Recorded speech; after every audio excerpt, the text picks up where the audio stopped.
کو اردو زبان کا آغاز و ارتقا بیان کریں۔ یہ سوال آتا ہے اکثر، یا پھر پوچھا جاتا ہے اردو زبان اور ماہرین کے نظریات کیا تھے، اور پھر اردو زبان کی تاریخ۔ یہ بہت ہی اہم سوال ہے جو بار بار پیپر میں آتا ہے اور مجھ سے سوال بھی لوگ کرتے ہیں۔ اس کے میرے پاس میں بتاتا چلوں کہ میرے پاس پورے PDF نوٹس ڈیٹیل میں 20 نمبر کا سوال آپ کا حل ہو جائے گا۔ آپ نے مجھے کمنٹ کرنا ہے، میں آپ کو دوں گا۔ اب آپ دیکھتے ہیں، سب سے پہلے اردو زبان کا آغاز و ارتقا سمجھنے سے پہلے یہ ضروری ہے کہ آغاز اور ارتقا کا مطلب کیا ہوتا ہے۔ تو آغاز کا مطلب ہوتا ہے کسی کام کی شروعات ہونا، جبکہ ارتقا کا مطلب ہوتا ہے اس کام کی رفتہ برفتہ ترقی ہونا۔ اردو ایک ایسی زبان ہے جو رفتہ برفتہ ترقی کی طرف سفر کرتی ہے، یعنی کہ اردو زبان کا آغاز و ارتقا یہ ہے کہ آہستہ آہستہ ترقی کی طرف گئی ہے۔ اب ہم بات کرتے ہیں کہ ماہرین کے نظریات کون سے ہیں۔ پہلا دیکھیں تو نصیر الدین ہاشمی کا نظریہ دکن میں اردو۔ یہ کیوں ایسے کہتے ہیں، چلے ہم اس چیز کو دیکھتے ہیں۔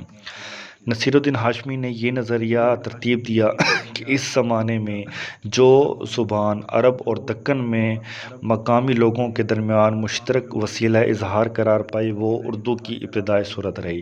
یعنی کہ ان کا یہ کہنا ہے کہ جو زبان عرب اور دکن کے لوگ ایک جگہ پر مل کر اپنے کاروبار کے لیے استعمال کرتے تھے، آپس میں ملتے جلتے تھے، آپ تصویر میں دیکھ سکتے ہیں، تو اس طرح بات چیت کرنے سے جو ہے وہ دکن میں اردو کا سلسلہ جاری ہوا۔ یہ ان کا نظریہ تھا۔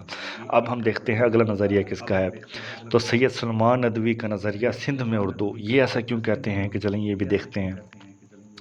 یہ نظریہ سید سلمان ندوی کا ہے، جس کے تحت ان کا خیال ہے کہ مسلمان فاتحین جب سندھ پر حملہ آور ہوئے اور یہاں کچھ عرصے تک ان کی باقاعدہ حکومت بھی رہی، اس دور میں مقامی لوگوں سے اختلاط اور رابطے کے نتیجے میں جو زبان وجود میں آئی وہ اردو کی ابتدائی شکل تھی۔ یعنی کہ اب ان کا یہ کہنا ہے کہ جب مسلمان فاتحین جو تھے انہوں نے سندھ پر حملہ کیا، سندھ کو اپنے قبضے میں لے لیا، اور پھر وہاں کے جو مقامی لوگ تھے ان کے ساتھ جو اپنی گفتگو کی، جو اپنی بات چات کی، جو ان کے ساتھ ایک دوسرے کے رد و بدل الفاظوں کا ہوا، تو اس میں سے جو ہے اردو زبان کا آغاز ہوا۔ یہ سید سلمان ندوی کا نظریہ تھا۔ اب اگلا ہم نظریہ دیکھتے ہیں کیا ہے، تو یہ ہے حافظ محمود شیرانی کا نظریہ پنجاب میں اردو۔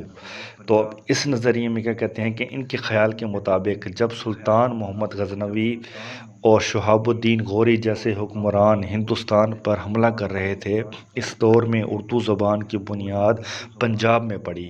یہ نظریہ ان کی مشہور کتاب پنجاب میں اردو میں تفصیل سے بیان کیا گیا ہے، جو اردو اور پنجابی لسانیت کا ایک اہم تحقیقی کام ہے۔ تو یہ 3 نظریے ایسے ہیں جن کے میرے پاس مکمل ڈیٹیل ہے PDF میں، لینتھی سوال 20 نمبر کا، ٹھیک ہے۔